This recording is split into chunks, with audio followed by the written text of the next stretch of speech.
bonsoir et bienvenue dans cette nouvelle édition de ce mardi 6 janvier. Donc voici les principaux titres. Premier conseil des ministres de l'année 2015. Et en Syrie, les combattants s'intensifient à Alep et en Kobolé. Passons à présent au développement de ce journal. La première séance du Conseil des ministres de la nouvelle année 2015 s'est tenue ce matin sous la présidence du chef de l'État, M. Ismaël Marguelé, où 8 questions s'inscrivent ont été examinées. La première question a porté sur la lutte et la prévention du VIH au sida et le respect des personnes touchées par cette maladie qui ne doivent pas être stigmatisées. La République de Djibouti se fait ratifier une convention arabe sur les droits des personnes vivant avec le VIH au sida.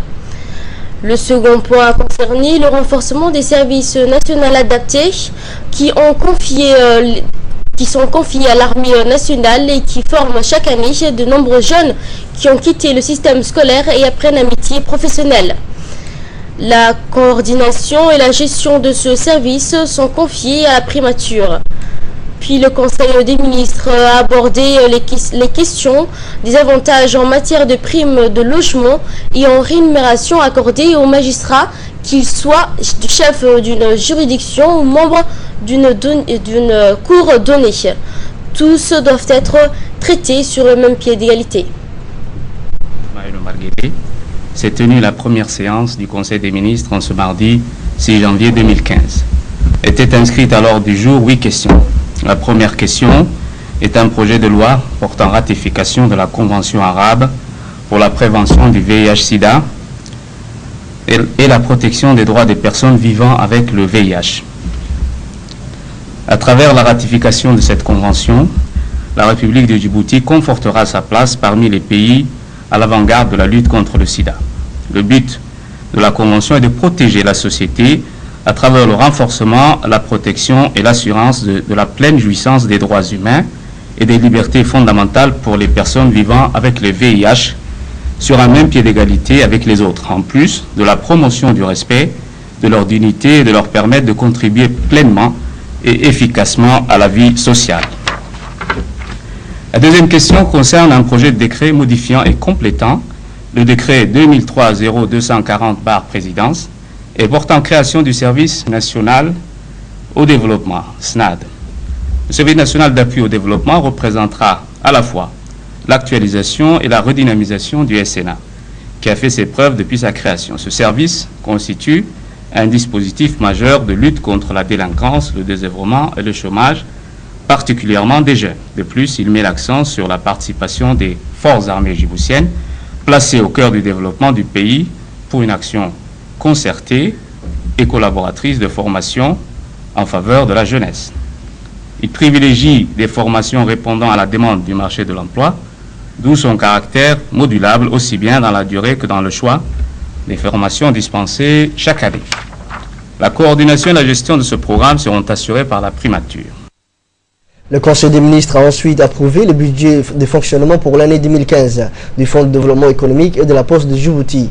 Le point suivant abordé en Conseil des ministres ont porté sur l'octroi d'une parcelle de terrain au ministre de l'Équipement et du Transport, puis la confirmation au poste de directeur général de l'Agence nationale de la météorologie de l'ingénieur Ousmane Saad Saïd. Et enfin, la 8e question sur la constitution d'un stock stratégique des produits pétroliers ou hydrocarbures. Puis, à la fin de la séance de cette première réunion du Conseil des ministres, le secrétaire d'État à la jeunesse et au sport, le ministre de l'Énergie, le ministre de l'Enseignement supérieur ont fait un compte rendu sur leur mission effectuée à l'étranger. Écoutons à nouveau le ministre des Affaires étrangères et de la coopération internationale, porte-parole du gouvernement, Mahmoud Ali Youssouf. Un projet de décret portant ratification de décret numéro 211-217/présidence MEFIP relatif aux indemnités au logement administratif et avantages en nature des magistrats, compte tenu d'une différence de traitement entre les chefs des juridictions eux-mêmes, mais également des omissions quant aux magistrats de l'administration centrale, qui sont pour certains les supérieurs hiérarchiques des chefs des juridictions. Il est proposé ce décret, et pour ce qui est des chefs de juridiction, ils doivent être traités sur le même pied d'égalité. La situation des magistrats sera corrigée. La modification proposée tout en étant équitable dans le traitement des personnes relevant d'un même corps, n'occasionne pas d'incidence budgétaire conséquente. La quatrième question est un projet d'arrêté portant approbation et rendant exécutoire le budget prévisionnel de l'exercice 2015 du Fonds du développement économique de Djibouti. Le Fonds de développement économique a pour principal objectif de soutenir par des moyens financiers et techniques le développement du secteur productif privé. Les actions prévues en 2015 seront centrées autour des axes stratégiques suivants. Le financement de projets de petite dimension, la réduction du chômage, le développement des secteurs primaires et secondaires, la réalisation de programmes de financement de 265 projets, la création d'un fonds de garantie pour les PME-PMI, pour ne citer que cela. Le budget du Fonds de développement économique de Djibouti s'établit en charge à 326 574 000 francs Djibouti et en produit à 422 352 742 francs Djibouti, soit un excédent de 95 778 742 francs Djibouti. La cinquième question est relative à un projet d'arrêté portant adoption du budget prévisionnel 2015 de la Poste de Djibouti. Ce budget prévisionnel est arrêté en équilibre des recettes et des dépenses pour un montant total de 466 971 500 francs Djibouti. Les recettes totales de l'établissement sont constituées à hauteur de 40% par les recettes issues de la facturation des services vendus et pour 60% par des subventions. La nouvelle direction générale prévoit d'accélérer la modernisation de l'établissement en vue de l'adapter aux exigences de l'évolution du marché. Elle prévoit également la redynamisation du secteur postal pour une plus grande contribution dans l'économie nationale. De même, le perfectionnement de la gestion de l'opérateur national chargé des prestations de services universels postal permettra l'atteinte d'une rentabilité suffisante. La sixième question est relative à un projet d'arrêté portant affectation au ministère de l'Équipement et des Transports d'une parcelle de terrain sise à Haramous Sud. Cette parcelle d'une superficie de 10 000 m² à accueillir le transfert de l'actuel centre d'éducation internationale dénommé Centre Nafissat. Cette parcelle est donc mise à la disposition de la Direction générale de l'aéroport de Djibouti qui doit prendre les dispositions nécessaires à ce transfert. La septième question concerne un projet de décret portant confirmation du directeur général de l'Agence nationale de la météorologie. M. Ousmane Saïd, ingénieur de classe exceptionnelle, est confirmé dans ses fonctions actuelles de directeur général de l'Agence nationale de la météorologie. La huitième question concerne un projet de loi portant ratification de l'accord de financement de l'achat des produits pétroliers raffinés, un accord de prêt de 30 millions de dollars sous forme de murabaha, procédure régie par les principes de la charia et contractée. L'objet du projet consiste à assurer un approvisionnement en produits pétroliers et faciliter la constitution de stocks stratégiques dans notre pays. Ce prêt permettra également à la République de Djibouti de renforcer les capacités de la Société internationale des hydrocarbures de Djibouti et garantira la mise en place d'un mécanisme de régulation des prix des produits pétroliers. En fin de séance, le secrétaire d'État à la jeunesse et au sport a fait une communication au Conseil sur sa visite de travail en Arabie Saoudite du 21 au 25 décembre 2014. Le ministre de l'Énergie a pour sa part fait rapport au Conseil de sa visite de travail en Éthiopie du 24 au 27 décembre 2014. Le ministre de l'Enseignement supérieur a également fait un rapport au Conseil de sa participation à la 7e conférence internationale islamique des ministres de l'enseignement supérieur, conférence qui s'est tenue au Maroc du 18 au 26 décembre 2014. Dans l'actualité nationale également, dans le cadre de la clôture du projet du coupon alimentaire dans la commune de Bleu-Bela, la secrétaire d'État chargée à la solidarité nationale, en partenariat avec le PAM, a organisé ce matin à l'UNFD un atelier de restitution de remise de certificats au conseil du quartier. Cet atelier s'est déroulé en présence de la secrétaire d'État chargée à la solidarité nationale, Mme Zahra Youssouf Rayat, le représentant du bureau de PAM de Djibouti, Jacques Higuin, le président de la commune de Belbela, M. Youssouf Hassan Nouhou, le président de la commune de Blaous, Saïd Abdi. Cet atelier a en outre vu la participation du conseil du quartier de Belbela qui ont travaillé dans le projet de distribution de coupons. Au conseil de quartier, dans le cadre du projet de distribution de vie via transfert électronique, et pour souligner, encore une fois, l'étroite collaboration entre le PAM et le gouvernement de Djibouti sur les questions de sécurité alimentaire. Le PAM et le secrétariat d'État à la solidarité nationale ont reconduit pour la 3e année consécutive ce projet de distribution alimentaire en faveur des populations vulnérables en milieu urbain. L'objectif du projet a consisté d'une part à assister les populations pauvres et en situation d'insécurité alimentaire au moyen de transferts monétaires en leur permettant la flexibilité lors de l'achat des denrées alimentaires. Pour la mise en œuvre du projet en 2014, le PAM et la solidarité nationale se sont également fortement appuyés sur les comités de quartier. Ceux-ci sont composés d'hommes et de femmes habitant les quartiers d'intervention et soucieux d'aider au développement de leur quartier. Ils ont démontré leur rôle primordial ainsi que leur parfaite maîtrise de la mobilisation communautaire. Cette année, l'aide alimentaire a ciblé 3700 ménages qui ont été sélectionnés sur la base de critères de vulnérabilité et de pauvreté. Un montant de 500 000 $ US a été transféré directement aux bénéficiaires. Le président de la commune de Belbela, Youssouf Hassan Nouhou, a dans une brève allocution souligné que ces programmes exécutés par le secrétariat d'État chargé à la solidarité nationale avec le soutien du PAM a soulagé beaucoup de familles démunies dans la banlieue de Belbela. Il a en outre remercié le secrétariat d'État chargé à la solidarité nationale pour cette action de soutien à la famille vulnérable.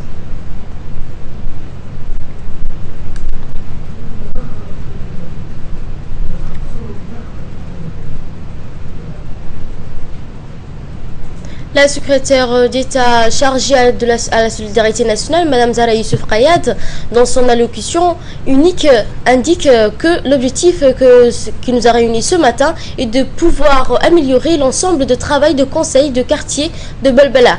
En collaboration avec notre département quand il s'agit de travaux sociaux et de projets de soutien aux ménages et aux familles démunies. C'est dans cette optique que le secrétariat d'État chargé à la solidarité nationale nous appelle ce matin pour écouter vos avis concernant ce projet et comment sera exécuté ce projet à l'avenir. Une occasion de nous informer tout changement de ce projet que vous avez travaillé là-dessus pendant 3 ans. La secrétaire a rajouté qu'elle a constaté les efforts fournis par le conseil du quartier durant la période exécutive du projet. Elle a remercié les conseils du quartier également pour leur engagement total pour la réussite de ce projet.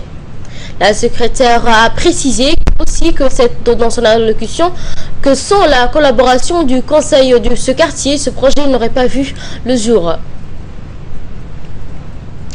Autre nouvelle du pays, l'ambassadeur de la République de Djibouti en Somalie, Dayeb Dobbed-Roblé, accompagné du premier conseiller Mohamed Ali Jama, du chef d'état-major de la mission général Ousmane Nour Soubaglé, ainsi que le chef du contingent djiboutien, le colonel Ousmane Doubed Sougé, s'est entretenu avec le président somalien Hassan Sheikh Mahmoud.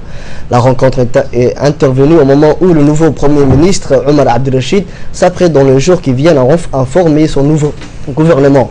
La discussion a porté sur l'état de relations entre les deux pays, sur les moyens de le renforcer, mais également sur la situation en Somalie, en particulier à Hiran, où est déployé le contingent Hill. Au cours de la discussion, les officiers ont présenté au président un exposé de derniers développements des événements à Beledweyne et à Boulay-Bourdé, soulignant les avancées majeures en matière de sécurité, mais insistant également sur les défis auxquels ils sont confrontés. En fin d'entretien, le président s'est félicité de l'excellence des relations entre les deux pays frères et a pris l'ambassadeur de transmettre ses remerciements au président de la République, Ismaël Omar Guelleh.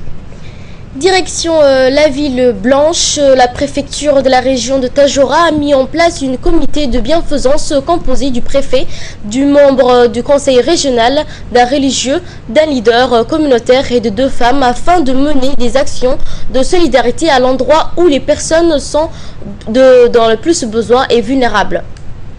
Une caisse dite la solidarité avait déjà été mise en place depuis 10 mois. À l'issue de cette réunion de ce communauté de bienfaisance, deux décisions ont été prises. La première porte sur l'octroi d'une assistance à un nombre déterminé d'orphelins en appui aux actions de Dewan al-Zakaz. La seconde vise à entourer de grillage les 6 mètres du cimetière de la ville blanche afin d'éviter que les gens ou des animaux errant dans les chèvres perturbent la quiétude de ces lieux. Qui a pris cette initiative, c'est-à-dire de remettre en état les cimetières existants à Tadjoura. Il y en a qui datent de très longtemps, de très vieilles cimetières, qui ont perdu leur clôture et maintenant les animaux, toutes les bêtes se sont installées et ont mis ces cimetières dans un sale état. Donc la communauté a lancé un nouvel élan pour prendre en charge ces cimetières afin que nos aînés reposent en paix.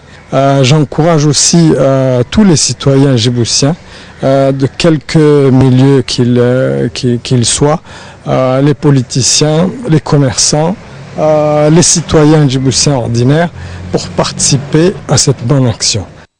Suite au décès de Abdou Ali Abdo, survenu hier à Paris, l'ambassadeur de Djibouti au Caire, M. Moussa Ahmed, et l'ambassadeur de Djibouti à Cuba, Nasser Mohamed Ouspo, ont adressé un message de condoléances à sa famille. Nous citons: nous avons appris avec grande tristesse le décès survenu hier du feu Abdou Ali Abdo, ex-secrétaire général du ministère de l'Équipement et du Transport à Paris, où il a été hospitalisé. En ce moment douloureux, nous tenons à exprimer nos sincères condoléances aux membres de sa famille et prie les bons dieux de l'accueillir dans son paradis éternel. Fin de citation. L'ancien Premier ministre Barkhad Goulad Hamadou a adressé également ses condoléances à la famille du défunt Abdou Ali depuis Paris où il réside actuellement. La présidente du parti PSD, Mme Hassana Bardon, le député Hassan Saïd Roumané et le président du parti Fruit Ali Mohamed Daoud ainsi que la famille Aboubakar Kako ont tous adressé aussi les sincères condoléances à sa famille, à son épouse et à ses 23 enfants et petits-enfants. Le président du Fruit a dans son message souligné qu'avec la mort d'Abdou Ali, la nation vient de perdre un de ses fils le plus talentueux et un de ses meilleurs stratèges militaires de sa génération. Le président a précisé aussi que Feu Abdou Ali a joué un rôle non négligeable en contribuant à reprocher les positions de deux parties lors de la négociation de paix entre le gouvernement et le Fruit en 1994. Par ailleurs, la direction et l'ensemble du personnel de l'RTD n'ont pas manqué d'adresser leurs sincères condoléances à la famille du défunt Abdou Ali et prier le bon Dieu de l'accueillir dans son paradis éternel, que le Tout-Puissant puisse l'accueillir son âme dans son paradis éternel. Inna lillahi wa inna ilayhi raji'un. De là, passons à présent à l'actualité internationale. Au nord de la Syrie, le Kurde contrôlerait 80% de Kobané. Les troupes kurdes auraient progressé de nouveau dans la ville syrienne de Kobané, s'emparant d'un quartier administratif vital après de durs combats contre le groupe armé État islamique. Cette information a été donnée par un responsable kurde et un organisme militant. D'intenses combats entre forces loyalistes et combattants réels de l'armée syrienne libre se déroulent en outre à Alep, suivant ces commentaires d'Acha Abdullahi. Selon l'Observatoire syrien des droits de l'homme, les combattants kurdes de Syrie ont notamment repris hier un complexe de sécurité qui était tombé entre les mains des djihadistes. Appuyés par les frappes de la coalition internationale, les Peshmerga regagnent du terrain dans leur offensif contre le groupe État islamique alors que les combats font toujours rage à Alep entre rebelles syriens et soldats du régime de Bachar al-Assad. Le Front Shamia, alliance de plusieurs groupes rebelles depuis le mois de décembre, a repris des passages clés de la ville martyre. Et alors que la Syrie est déchirée par un conflit aux multiples visages, la coalition nationale de l'opposition syrienne exilée à Istanbul a élu hier un nouveau président. Khaled Koja est soutenu par les islamistes modérés et les laïcs. Il a à nouveau refusé tout dialogue avec le régime de Damas. Aux États-Unis, le procès des attentats de Boston va démarrer. Un jury est en train de se constituer. 20 mois après le double attentat du marathon qui avait fait 3 morts et 264 blessés dans cette ville du nord-est des États-Unis, le procès de l'un des auteurs de cet acte de violence s'est ouvert au tribunal fédéral de Boston. Pour la sélection des jurés, d'importantes mesures de sécurité ont été prises à l'ouverture de ce procès. Silhouette frêle, l'adolescent, l'unique accusé des attentats de Boston, Diaro Savanev, a fait face hier pour la première fois aux jurés potentiels qui devront décider s'il doit ou non être exécuté. Acha Abdoulaye. En 2013, 3 personnes ont été tuées et 264 blessées par l'explosion de 2 bombes artisanales lors de l'arrivée du marathon de Boston. Dzhokhar Tsarnaev est accusé d'avoir déposé ces bombes avec son frère aîné, mort 4 jours après lors d'une confrontation avec la police. 1200 Américains seront convoqués en 3 jours par le tribunal fédéral de Boston. Et au final, seulement 12 d'entre eux seront choisis pour décider du sort de Dzhokhar Tsarnaev. À 21 ans, ce jeune musulman originaire de Tchétchénie, débarqué à Boston quand il avait 8 ans, encourt la prison à vie ou la peine de mort car il est le seul auteur encore en vie des attentats de Boston. Le juge a ordonné aux jurés potentiels de se couper de toute source d'information. Les commentaires sont légion.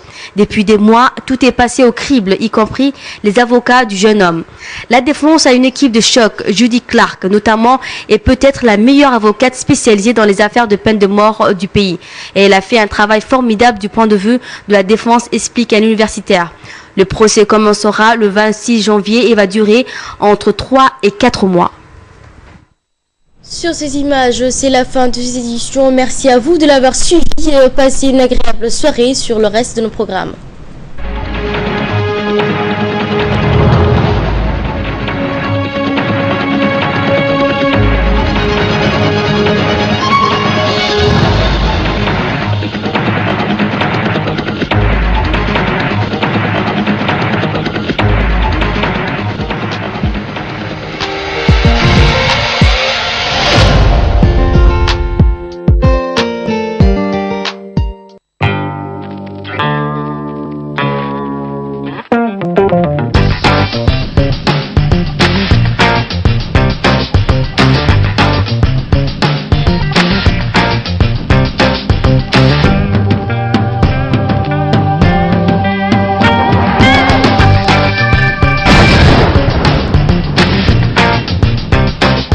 Avec Seven Star, des sensations extraordinaires.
Nouvelle marque de chemise pour hommes, disponible chez Swaps.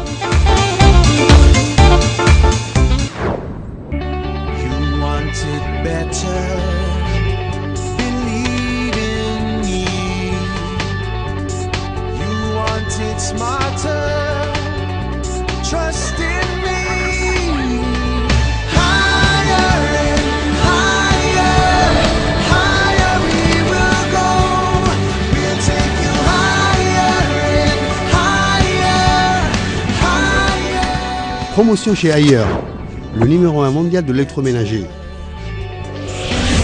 Ailleurs, la technologie allemande.